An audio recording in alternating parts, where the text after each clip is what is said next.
Stephanie Sanchez is an example of all the ways that we support our people during their residency and after as they integrate back into the community. As one of Waterfront's kitchen staff, she's also resident house manager for the Waterfront Women's Transitional House, where she supports and guides other women on their path to recovery. I did the 90-day program, and at the time, through case management, they bring you in and they ask you, what's your plan, or what are you looking to do past now? And so they offered me a spot here at the Waterfront Women's Sober Living Home, and I took it. And so I basically moved in. I started, I continued my recovery. I continued my journey, the schedule they gave me and stuff that Dr. Bayan gave me while I was at Waterfront. I continued that, going to meetings, and then I started looking for a job. And it basically gave me a place of security and a place to feel safe to continue recovery.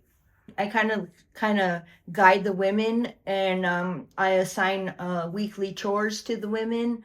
They have their chores they need to do. I make sure I do random drug testing every week. I basically am here for, if they have any questions or are struggling, they can come and talk to me, or I can advise them where else to go get help or who to talk to at Waterfront. And I'm the person that's between Waterfront and the house. So there's another house manager above me that I check into, and then I'm the middle person.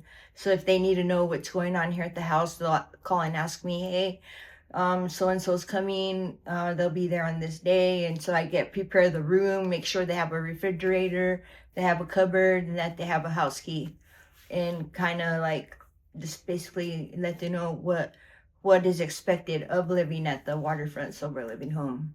We have a couple of ladies that are going to College of the Redwoods. We have another lady that also works at Waterfront in the front office. And then we have another lady that she's basically a night auditor at a hotel in McKinleyville. And then we have another lady that is new in the home, so she's learning how to function back into society and how to, just manage the tools that they gave her and how to just continue going to meetings and stuff. Usually it's easier if you start simple and then you work your way up the ladder. I really believe that Waterfront's Sober Living Home is basically the best, because it keeps you connected to Waterfront. It keeps you connected to the staff people that are there, and you get to go back every Monday at 7:00 to do alumni, so you can tell your story to the clients that are there in the program, and basically to just let them know what they're doing in the world. I'm able to share my journey with other women that have come from Waterfront, and also just to be an example of what structure can do in your life, and having a structured environment to where you have responsibilities, obligations, and you have some sort of a exit plan for the future so you can continue your sobriety. And also it gives me a sense of confidence in myself, and to be able to know that what my recovery is helping myself, but it's also being an example to the women that are coming into the women's home, to what, basically can happen. It can happen to anybody and everyone. You just have to strive for it and really take advantage of what Waterfront has put into our lives, the life they've given us. And it's a safe environment to live here at the Waterfront Sober Living Home, and basically all the women that live here, we become like sisters, and we help each other. Someone's struggling, we come along and lift them up or help them out, or whatever we can do to just make sure they stay solid. Sometimes I'll just text them randomly and say, hey, what's going on? How you doing? And just to see where they're at, how they're doing. Or some of the women still come by and visit some of the other ladies that they made friends with, so they drop by every once in a while.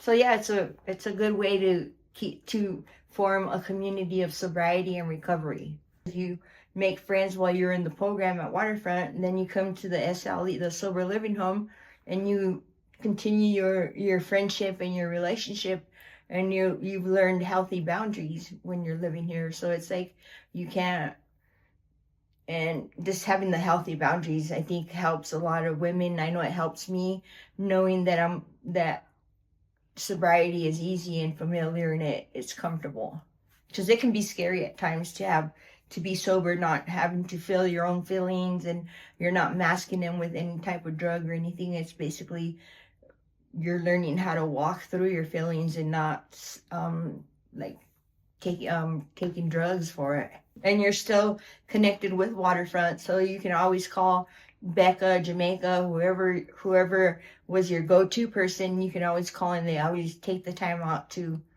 help you out, so it's not just like, okay, oh, here's a sober living home, now go do what you need to do. No, they keep track of everything that you're doing. They come twice a week here for house meetings and to check in. Casey comes to check in. She's the manager of the house, and so she checks in with each and every one of us, and we get to set a goal for the week and see if we meet our goals. And so it challenges us to not just stay complacent in the house, but to go out and